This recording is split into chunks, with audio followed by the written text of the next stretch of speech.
of Duty 4 marks the return of Infinity Ward to the Call of Duty series. It's set in modern times, though it uses some fictional countries and fictional enemies. As is typical in a Call of Duty game, you're going to play from multiple perspectives. You're basically going to bounce around between being a British SAS officer and being a US Marine. Unlike most Call of Duty games where it's kind of three separate storylines, this is actually one continuous storyline, and as you're jumping around, you're actually continuing to progress the story as you go. So it's actually a much tighter narrative. Now, the single player campaign on the normal mode is only going to take you maybe about 6 hours to beat, if even that. When you bump the difficulty up, it's going to take you an extra 2, 3, 4 hours to beat because it gets much, much harder. If you played Call of Duty games before, you know that they're known for intense action, very accurate weapons, a very good feel for the time that they were set in.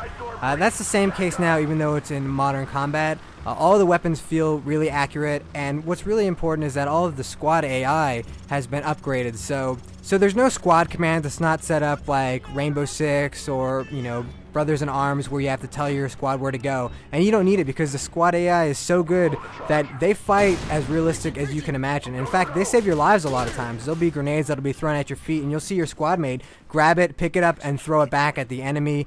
The enemy AI is also advanced from what it was in Call of Duty 2, which was the last Infinity Ward game. You'll see enemies taking flank positions a lot more often. You know, there are still going to be those stupid terrorists that'll run straight at you, or that'll just keep bobbing up and down behind cover. But for the most part, they actually fight intelligently, so they're going to use a lot of suppressing fire to keep you from being able to move, but at the same time, they're going to chuck grenades in there so that you have to move. So it does become a lot more of a challenge. What's really good about the single player is that there's a great variety in the mission structure. You know, instead of just always, you know, going around and shooting enemies, you're going to have a lot of variation to those mission structures. So there's one time where you're going to be in a helicopter and you're just on a gun in the helicopter and you're just blowing up guys on roofs.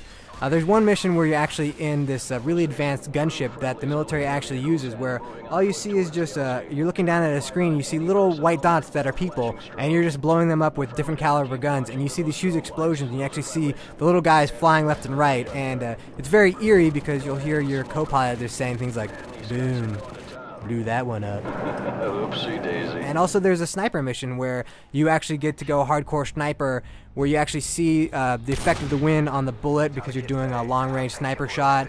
You have to worry about the Coriolis effect, which is basically from the rotation of the Earth. So you have to adjust your long-range sniper shot to these things just as a real sniper would have to do. So there's a lot of reason to replay the single-player mode. Once you beat it the first time, you unlock something called Arcade Mode, which is basically the same game, except now you're getting points for every kill that you do, every stylish kill that you do, every dog whose neck you snap. So even though it is relatively short, you're probably going to play through it at least twice. The bulk of your playtime is going to be devoted to the multiplayer mode, and Call of Duty 4 has awesome multiplayer. Right out of the box, it has 16 maps. It has technically 13 different modes of play. All throughout those maps, there's going to be player and ranked matches, and pretty much like Halo, where the ranked matches are going to have you playing through a playlist that Infinity Ward has set up. There should be a little bit more variety than there is in Halo, though. Infinity Ward doesn't plan to be as restrictive, so you should be able to see all the different modes and all the different maps and really enjoy them all. Now, you got your standard stuff, like you've got free-for-all, you've got team deathmatch. You've also got some other really cool stuff, like you have a version of Capture the Flag where instead of a flag, it's a bomb. It's sort of a very Counter-Strike setup where one team is going to get the bomb, the other team has got to defend the location where we're trying to plant the bomb. But there's a different version of this mode called Sabotage, in which there's one bomb, but each team has a headquarters. So you're basically fighting over this one bomb, and you each have to destroy the other person's headquarters. And this back and forth can actually go on for 15 or 20 minutes as the bomb is constantly dropped and picked up. And then there are some variants to the modes. There's a hardcore version, which you can put on any of the modes and any of the maps. Hardcore is there's no HUD, which means that there's not even a grenade HUD. So when a grenade drops, you don't see a little icon telling you where it is. You just hear a clink, clink, clink, and then you blow up. There's also basically one shot, one kill. It's realistic damage. And then you have the exact opposite called Old School, where you start off with an Uzi, and every weapon on the map is a pickup. And there's also power-ups as well that you can grab too and stack on each other. And it's sort of a very old school PC version.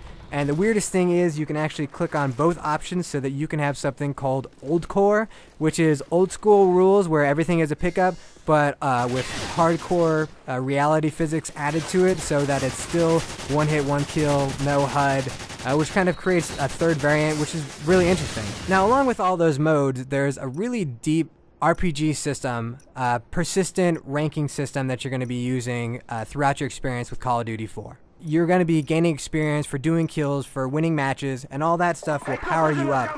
And then you're going to choose the weapons that you like, and using those weapons more and more is going to power up those weapons and unlock new scopes specifically for those weapons and new challenges. And along with that, you're going to have what are called perks, which are basically skills or powers, and you can have 3 of those. And again, as you progress and gain more levels, you're going to unlock new perks that are available. The perks are really cool. There'll be things like, enhanced health so that you can live a little bit longer, but you can also get a deep penetration, which is basically makes your bullets travel through walls a little bit faster. If some guy's hiding behind a wood wall, you can just shoot right through that wood and kill him. Now it's going to slow down the bullet just a little bit, but again, if you have deep penetration added, it's going to go through much faster and have a much more likely chance of killing. There'll be other things too, like you can add an RPG so that you can, blow people up, which everybody likes to do in multiplayer. So there's a lot of variety, and right now there's a level cap of level 60 in the multiplayer, but Infinity Ward plans on adding to that as they go along, as well as likely adding some new maps and maybe even